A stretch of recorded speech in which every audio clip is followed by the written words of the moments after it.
নমস্কার বন্ধুরা, আমি শর্মিষ্ঠা। আমি আপনাদের কাছে আবার একটা নতুন রেসিপি নিয়ে চলে এসেছি। তো আজকে আমি বানাবো কাতলা মাছ দিয়ে পটল দিয়ে পাতলা একটা ঝোল। তো এখানে আমি 1 কিলো মাছ নিয়েছি, কাতলা মাছ। আর এখানে পটলও ধুয়ে নিয়ে পরিষ্কার করে নিয়েছি, আলু কেটে নিয়েছি, আদা রসুন নিয়েছি, পেঁয়াজ, ধনেপাতা, টমেটোর। তো এইগুলো দিয়ে আজকে আমি পাতলা মাছের ঝোল দেখাবো রেসিপিটা। তো আপনাদের খেতেও কিন্তু খুব ভালো লাগবে, বানিয়ে আপনারা খাবেন। তো এখানে আমি মাছটা এখন নুন দিয়ে আর হলুদ দিয়ে মাখিয়ে নেব। তো মাছের পিসটা কিন্তু একটু বড় বড় সাইজের করেছি বন্ধুরা। আর ভালো করে এখন দেখেন মাখিয়ে নিচ্ছি, প্রতিটা মাছের মধ্যে যেন নুন হলুদটা লেগে যায়।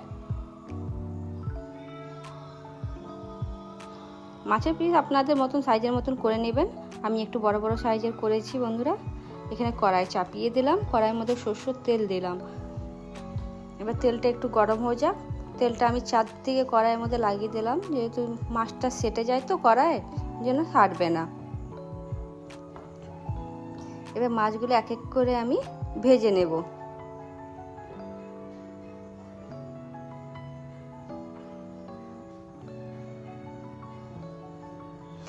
মাছটা তেলটা কিন্তু একটু গরম হওয়া দরকার বন্ধুরা, তবে গিয়ে মাছটা দেবেন, না হলে ঠান্ডা তেলে মাছ দিয়ে দিলে কড়াই সেটে যায়।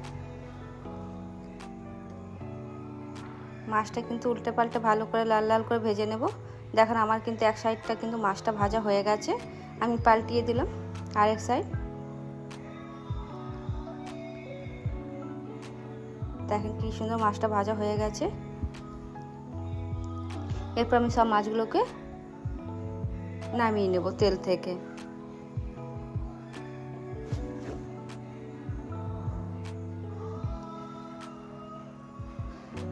এরপর কিন্তু আমি প্রত্যেকটা মাছ এমনি করে ভেজে সব কটাকে নামিয়ে নেব।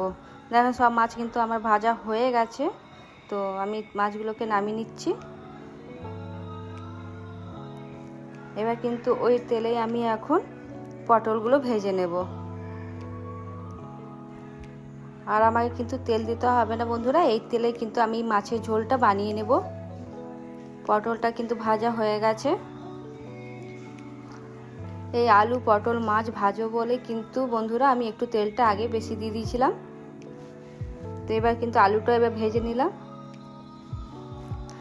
আলুটা বেশি লাল লাল করে না ভাজলেও চলবে, হালকা ভেজে নামিয়ে নিলেই হয়ে যাবে। দেখেন আমার কিন্তু হালকা ভাজা হয়ে গেছে, তো আমি নামিয়ে নিচ্ছি।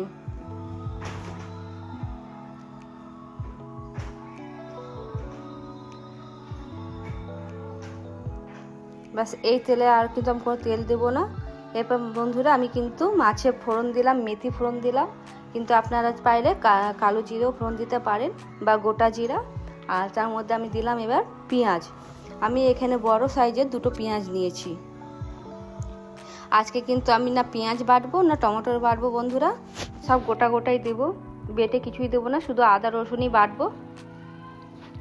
এবার পেঁয়াজটা একটু লাল লাল হয়ে যাক।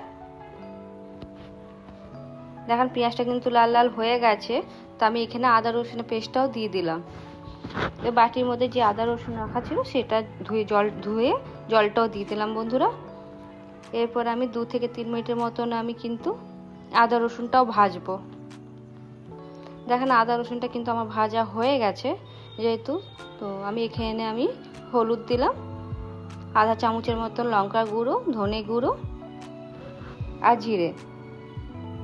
তো জিরে আর ধনেটা কিন্তু আমি 1 চামচের মতন দিলাম, আর লঙ্কা আর হলুদটা কিন্তু আমি অর্ধেক চামচ করে দিলাম বন্ধুরা। ঝাল আপনাদের পরিমাণ মতো নিয়ে নেবেন।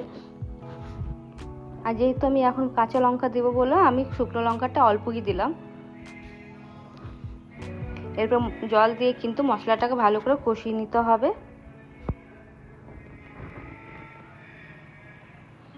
পরিমাণ মতো নুন দিয়ে দিলাম।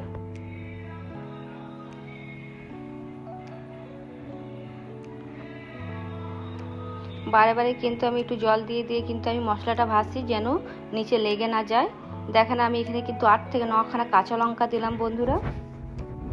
ভালো করে মশলাটা থেকে যেন তেল বেরিয়ে, দেখেন কত সুন্দর তেলটা ছেড়ে এসেছে মশলার থেকে।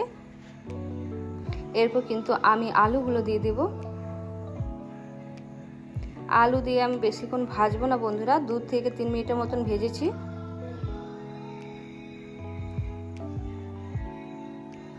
এরপর কিন্তু আমি উপর থেকে জল দিয়ে দেবো।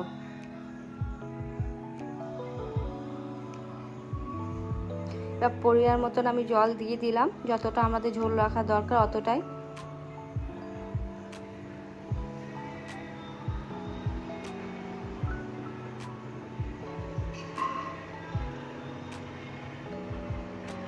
এবার কাঁচা লঙ্কাও কিন্তু আমি উপর থেকে দিয়ে দিলাম, মানে আমি এখানে 10 থেকে 12খানা কাঁচা লঙ্কা দিলাম। আর উপর থেকে পটলটাও দিয়ে দিলাম। পটলটা যেহেতু ভাজা ছিল বলে আমি আর মশলার সাথে কষালাম না বন্ধুরা।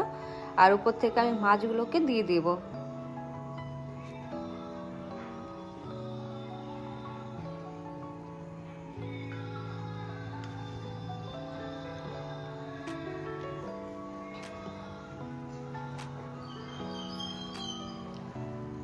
আমি কিন্তু প্রতিটা মাছ দিয়ে দিলাম। এবার কিন্তু আমি ঢাকা দিয়ে দিয়েছি। এবার 2 থেকে 3 মিনিটের পর ঢাকা খুলছি।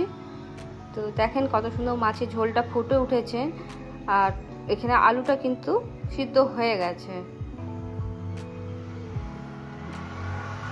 আমার কিন্তু এখানে মাছের ঝোলটা হয়ে গেছে বন্ধুরা। তো আমি এখন ধনেপাতা শুধু দিব। ধনেপাতা দিয়ে 2 মিনিটের মতন ফুটাবো।